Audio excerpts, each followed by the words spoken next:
Welcome to another Unwinding with Fiber and Fabric and Vlogmas 2022. As you can see, it is December 12th, and spinning sun yellow yesterday must have done the trick, for at least in my area, the clouds pushed away and the sun started peeking through, and it's bright and sunny again today. So, let's see what color we have now, digging down deep in the bottom of the basket. And let's get started. I really did tighten these way too tight. Another chocolate. Another chocolate. But let's see what color. Ooh, we have the avocado. We did the exhaust the other day, and now we have the avocado itself.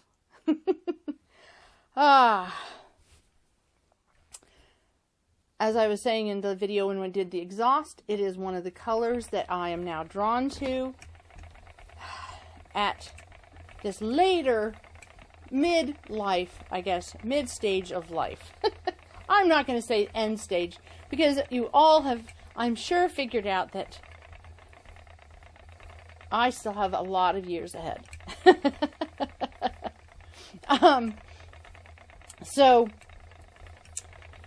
it's interesting, though, these changes that occur as we age, especially changes that we never would have anticipated in our youth, things that were not sought after, but can be kind of a interesting blessing. One of those is, if you notice, my hair is down. It's because I washed it just before recording, getting set up to record this video, and it is still damp. And when I was in my youth, the only way I could get curly hair was to braid it while it was wet.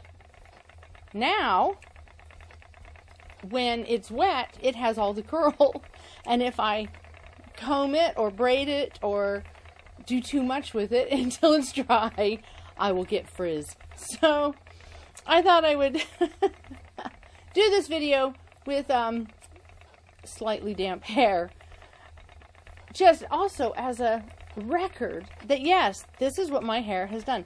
So my family and friends from my youth will know I had very long hair. I had about 3 feet of hair the majority of my life, from about the time I started growing it when I was about 6 years old, and I left it long until about the time I was 30. And it was just part of who I was, part of my identity. My great-grandmother had really long hair and very, very thick hair, much more thickness to her hair than I've ever had. And it was always so thick and heavy that what she did is she coiled it up on top. And my daughter, who also has much thicker hair than I have, when prior to just recently getting it cut again, she allowed it to grow, and she could coil it and have the nice thick coils on top, the coronet on top. But for me, that was just never something I could really do. Oops. Get my little scrap bowl here. The basket is getting empty. I will confess, to make it look fuller, there is a towel at the bottom, so it keeps the bags up high. But it is getting empty because we are almost at the halfway point. Technically, by about midday today, about the time probably I will be uploading this video, we will be at the halfway point to the countdown. I guess if we're only counting to the 24th, then today is that halfway point. If we're counting to the 25th, got to get through more of today. But as I was saying, so my I never had thick enough hair to coil up on the top and have it look at all robust and beautiful. My look when I was a young girl was reminiscent of Willie Nelson, 2 little braids on the side, and running around like crazy, just having it out of the way. And when I went to college,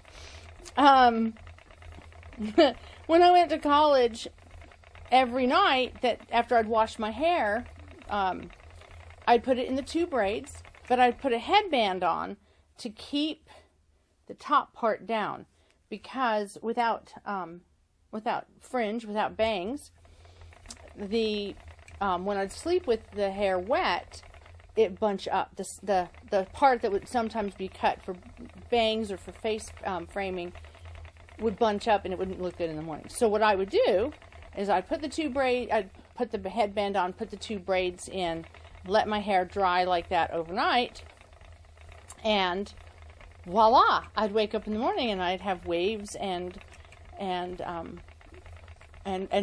curl and body and everything. And so my very, very straight hair wouldn't look flat.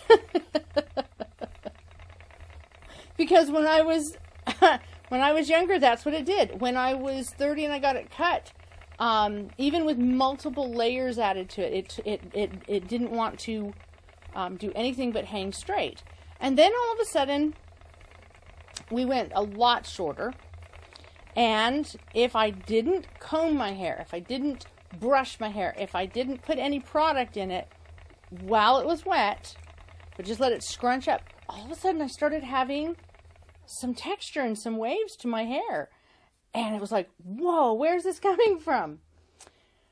Then, of course, more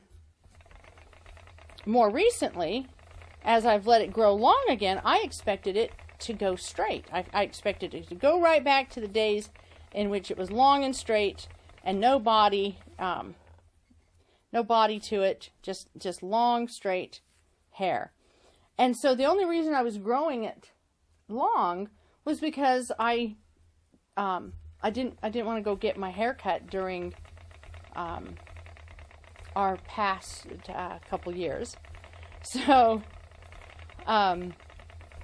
I only hesitate to call it what it is because I know it can sometimes get caught in different algorithms and flagged. Not for any bad reason, but because of notification reasons. So that's why I'm talking about the last couple years, but now I'm not going to reference what it was called. The period that shall not be named. But during that time, I wasn't getting my hair cut. And I really expected it to get just long and straight and have no body. And it was just a way to get through. And so that's why I was pinning it up all the time. And it's really only been in the last maybe 6 months that I started noticing just how much curl there was. And I think the curl has been there probably since I went on the thyroid medication, honestly. But I hadn't noticed it because of just the pinning it up out of the way, getting it out of the way, because I was unaccustomed to long hair again. So getting readjusted to having longer hair, and now getting adjusted to having wavy hair. That has been a surprise of 2022 that I was not expecting. And I think it's a positive surprise. Yes, I now have to kind of figure out what to do with my hair, whereas when it was really long or when it was short, it was just a matter, it was easy. When it was really long, it went into braids. When it was really short, it got scrunched up as it was drying and left wild, And so getting accustomed now to, well, I don't want frizzy hair. I have to sit in front of a camera today, so let's have hair that actually will work with me. And so, yeah, it's all new. It's a new challenge, but it's a good challenge. It's a change. And embracing these changes, finding joy in them when, oh my goodness. So yesterday, it really did come down to pulling it all up on top and putting a rubber band or a ponytail holder, a rubber band in it to hold it in place, and then putting it in a bun and seeing if I liked it and making it work. It was a tough hair day yesterday. And now that it has, now that I clip it up as opposed to putting lots of braids in it and stuff, yeah, I have to, when I go outside to help my husband, when he's clearing up tree fall, felled trees by the storms, which we had another one come down the other day. And this one we can't delay on. We have kind of delayed because we had the wet weather come in. But it's in a awkward location on the property, and we'll have to get that cleared. But that might be later today, actually. But when I go out to work, I'm like, well, what kind of hat do I put on? How do I put a hat on? How am I going to clip my hair? How do I have it out of the way? And this is not something I ever had to worry about in my youth. So, but I do know, I will admit, when I was younger, my hair was my one real vanity. Not because I did anything with it, but because of its length, and it was healthy, and it was shiny, and it had a beautiful russet undertones to a walnut color that was natural, and it was my real true vanity. And when I got it cut, it was a life-changing moment for me, because I hadn't had it cut.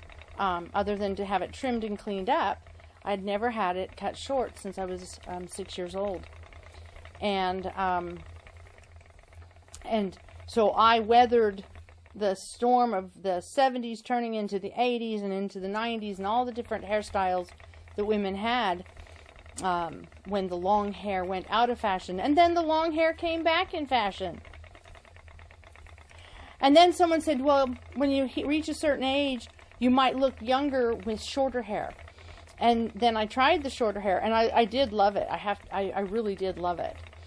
But I don't enjoy getting my hair cut. I don't enjoy going and sitting in a chair. I love having my hair washed, don't get me wrong.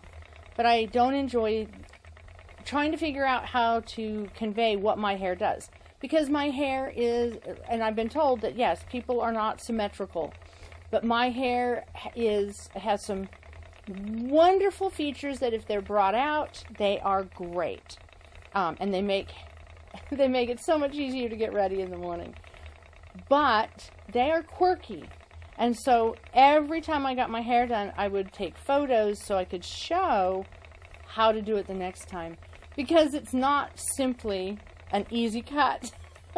But it would look fabulous, and it was the kind of thing that, no, I didn't do any, I didn't do any prep. This is how it dried. So, so yes, my hair was my vanity. And once again, now that it's this length, I have to, and that I'm doing these videos, it is my major concern. I will admit it. I don't worry about makeup. I don't worry about makeup. I do worry, I wish I had better lighting most of the time. It's hard to adjust the lighting. I try to get it a little better, but at the end, does my hair look okay on camera? So yes, as a fiber enthusiast, it is the fiber that I worry about. Yes. And I have to admit, I have been rather intrigued with how it has going gray. When I was getting my gray hairs, it was all right here, and I could see it. And for the longest time, I only had just 2 or 3. I just wasn't getting anything. And then it became clear I was going to get kind of a widow's peak. Thus, this here. Mm-hmm. But what I didn't expect is that when I pulled it back into a bun, that's all you'd see is the gray, because it would cover over everything except for the very most back. And so it has been a challenge and a change, but I know that people actually go to the hairdresser and try to get similar look. This is just what my hair does. And so I have a spinning done. This is my, still to this day, true vanity. So I hope you enjoyed hearing about that. That just seemed the topic that came to mind today. I did run it quickly before I pull out the suggestion I wanted to show you. I have been in the late evenings working slowly on my, don't want to lose the end, on my next capelet. And I have that much of it done.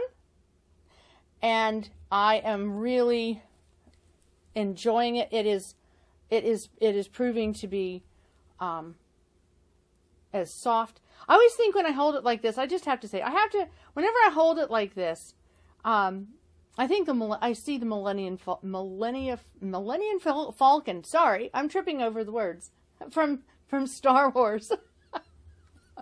I just do. Then again, that shows you my age. Movies that impacted my whole entire life. So, but that's how it's looking, and it's coming together, and it is proving to be as wonderful as I expected it in its softness and its drape. And I'm working on it. It might be done by Christmas. That's actually kind of in the back of my mind what I'm hoping for. So let's make sure I haven't dropped any fiber on the ground, because I'm actually getting it done a little bit better time. So let's pull one of these out. Oh, I did want to say too about the capelet. And I think I mentioned it, I'm pretty sure I mentioned it in the YouTube comments when somebody commented the other day. When I was editing one of my videos, I was sitting in my office editing the video, and it was a little chilly and I was getting cold. And I had the capelet on my shoulders, but my legs were getting a little cold. So I went and I grabbed my second capelet, the multicolored one. It makes a fabulous lap robe. The slit opening slips over the waist and it covers the knees. So I have another way to use my capelet. It works as a lap robe. I guess I could also wear it as a collar. Okay, I'm losing the plot here. Or as my husband would say, I've lost the plot. Try a new design. Okay, I can do that. I will go and see what I can come up with today. Before I share this vlog, I hope you're having a wonderful day. I hope that you have made it to this midpoint of the holiday season. If we're counting down to the Christmas Eve, I hope that you're finding time to unwind with fiber and fabric or anything else that gives you joy. And I will see you again tomorrow.